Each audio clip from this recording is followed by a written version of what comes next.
अगर तुम्हें लगता है कि तुम्हारा माइंड कभी काम नहीं होता, तुम कॉन्स्टेंटली ओवर थिंकिंग करते हो, छोटी सी प्रॉब्लम भी ह्यूज लगने लगती है, और लाइफ में हमेशा एक इनविजिबल स्ट्रेस रहता है जो समझ नहीं आता कि कैसे दूर किया जाए, तो प्रॉब्लम तुम्हारी माइंडसेट नहीं है दोस्तों, प्रॉब्लम तुम्हारा नर्वस सिस्टम है। और जब नर्वस सिस्टम सर्वाइवल मोड में अटक जाता है, तो चाहे तुम मेडिटेशन करो, अफर्मेशन बोलो, पॉजिटिव थिंकिंग ट्राई करो, फिर भी लाइफ में रियल चेंज फील नहीं होता, क्योंकि तुम माइंड से चेंज करने की कोशिश कर रही हो, लेकिन कंट्रोल एक्चुअली बॉडी के नर्वस सिस्टम में होता है। आज के वीडियो में समझोगे नर्वस सिस्टम सर्वाइवल मोड में क्यों अटकता है, क्यों मोस्ट सेल्फ हेल्प टेक्निक काम नहीं करती, और कैसे तुम अपने नर्वस सिस्टम को रिवायर कर सकती हो ताकि काम और कॉन्फिडेंस तुम्हारी डिफॉल्ट स्टेट बन जाए। और एंड में मैं तुम्हें एक सिंपल 3 स्टेप टेक्निक बताऊंगी जो इंस्टेंटली नर्वस सिस्टम को रीसेट करती है। तो चलो वीडियो शुरू करते हैं, और टाइटल से तुम समझ ही चुके होगे कि कितना पावरफुल वीडियो है ये। अब सबसे पहले सिंपल लैंग्वेज में समझाती हूँ, नर्वस सिस्टम एक्चुअली होता क्या है।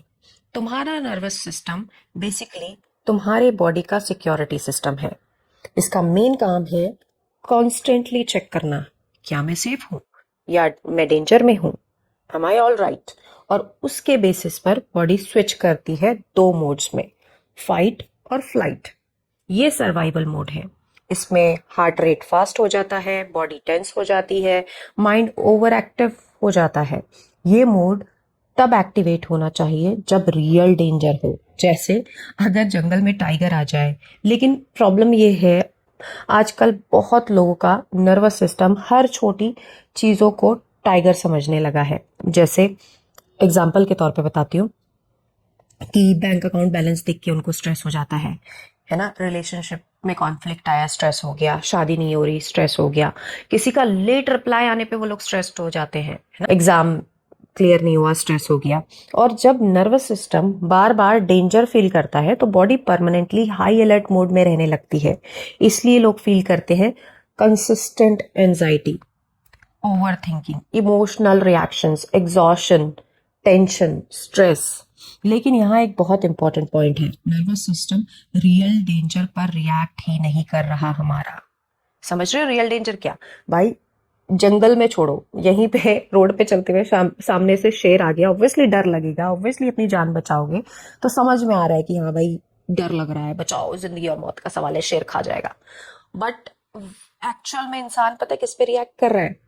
परसीव्ड डेंजर पर। अब ये परसीव्ड डेंजर क्या है? मतलब जो तुम्हारा ब्रेन डेंजर समझता है, और ये है बिलीव्स, मोस्टली चाइल्डहुड और पास्ट एक्सपीरियंस से आए हैं। जो एग्जाम्पल के तौर पे बताती हूँ, अगर तुम ऐसे घर में बड़े हुए जहाँ कॉन्फ्लिक्ट होता था, तो तुम्हारा ब्रेन लर्न करता है conflict is equal to danger.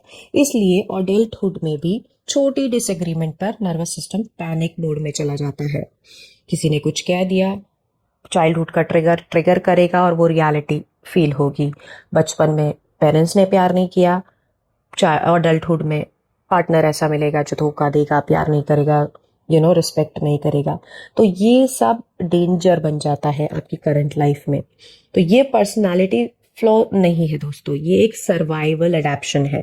अब देखो, एट द एंड बॉडी को तो तुम्हें सर्वाइव, मतलब बॉडी को तो तुम्हें बचा के रखना है, आपका दिमाग आपकी बॉडी को बचा के रखता है। इसलिए वो बोलता है भाई दर्द है तो जिंदा है, कोई बात नहीं, ठीक है।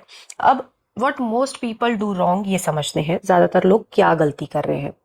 अब यहाँ एक इंटरेस्टिंग चीज आती है, बहुत लोग नर्वस सिस्टम हील करने के लिए ट्राई करते हैं meditation, breathing work, cold shower, journaling.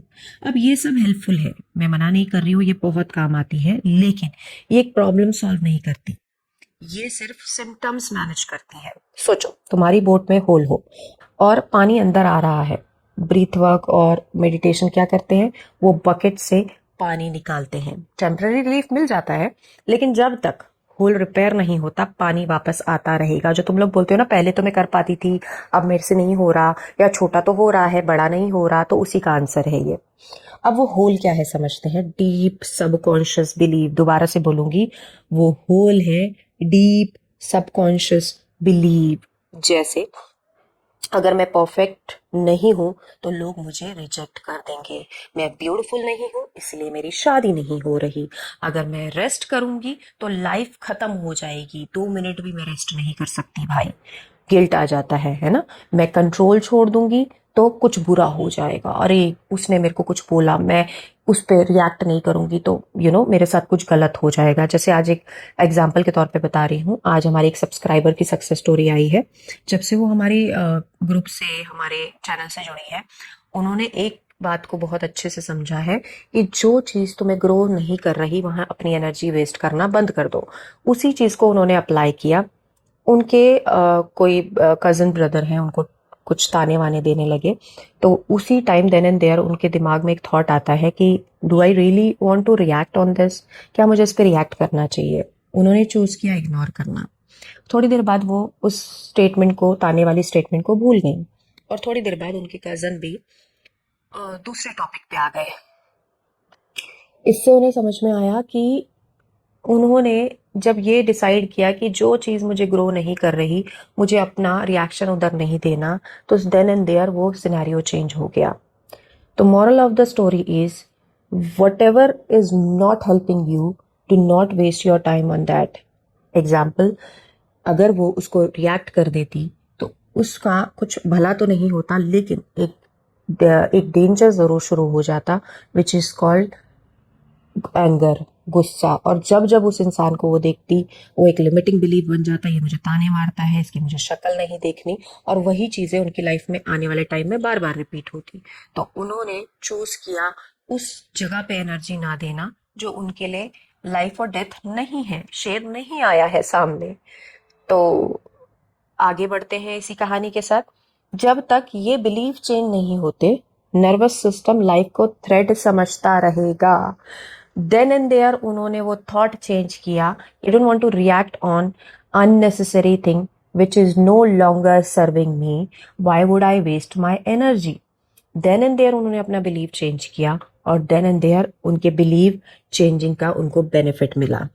अब समझते हैं रिवायरिंग मेथड। तो अब नर्वस सिस्टम को रिवायर करते कैसे हैं मोनिका? तुमने प्रॉब्लम तो सारी बता दी, तो मैं सोल्यूशन भी बताऊंगी। सवाल ये है, क्या आप उस सोल्यूशन पे आज और इस वक्त काम करेंगे? अगर आंसर है यस, तो अभी के अभी कमेंट में लिखो, I am ready to change my identity, जिससे कि आपके सब कॉन्शियस को एक मैसेज जाता है कि you are ready to change. इसके लिए मैं 3 सिंपल स्टेप बता रही हूँ, चाहो तो नोट डाउन कर लो। ठीक है। स्टेप 1, आइडेंटिटी का बिलीव। सबसे पहले नोटिस करो कौन सी सिचुएशन में तुम्हारा बॉडी सडनली स्ट्रेस फील करता है, हार्ट फास्ट हो जाता है, माइंड ओवर थिंकिंग करने लगता है। वहीं कहीं एक हिडन बिलीव छुपा है, नोटिस करो। एग्जाम्पल के तौर पे बता देती हूँ। अगर कोई तुमसे बार बार पूछता है शादी कब कर रहे हो, तुम्हारी तो एज निकली जा रही है, और तुम इंस्टेंटली अनकंफर्टेबल फील करते हो, तो हो सकता है अंदर एक बिलीव हो, अगर मेरी शादी टाइम पर नहीं हुई तो लोग मुझे जज करेंगे। या फिर अगर तुम बार बार सोचते हो बस एक बार एग्जाम क्लियर हो जाए फिर सब ठीक हो जाएगा, तो उसके पीछे एक बिलीव हो सकता है, मेरी वैल्यू, मेरी सक्सेस डिसाइड करती है। या फिर अगर कोई जॉब नहीं मिल रही या पैसा नहीं आ रहा और तुम्हें लगता है तुम इनफ नहीं हो, तो हिडन बिलीव हो सकता है, अगर मैं फाइनेंशियली सक्सेसफुल नहीं हूं तो मैं फेलियर हूं, मैं लाइफ में कुछ नहीं कर पाई। और जब ये बिलीव्स सबकॉन्शियस में होते हैं तो नर्वस सिस्टम हर छोटी सिचुएशन को भी डेंजर ट्रीट करने लगता है। उसके लिए हर छोटी सिचुएशन कौन है? शेर है। अब स्टेप 2 समझते हैं, टाइनी ऑपोजिट एक्शन। अब जब तुमने हिडन बिलीव आइडेंटिफाई कर लिए हैं, नेक्स्ट स्टेप है ट्राई ऑपोजिट एक्शन। मतलब बॉडी को छोटा सा एविडेंस देना है, वो बिलीव 100% सच नहीं है, कोई बड़ा लाइफ चेंज नहीं, बस छोटा सा एक्शन। अब वीडियो बहुत लंबी हो रही है, बाकी के वीडियो मैं नेक्स्ट पार्ट पे बनाऊंगी।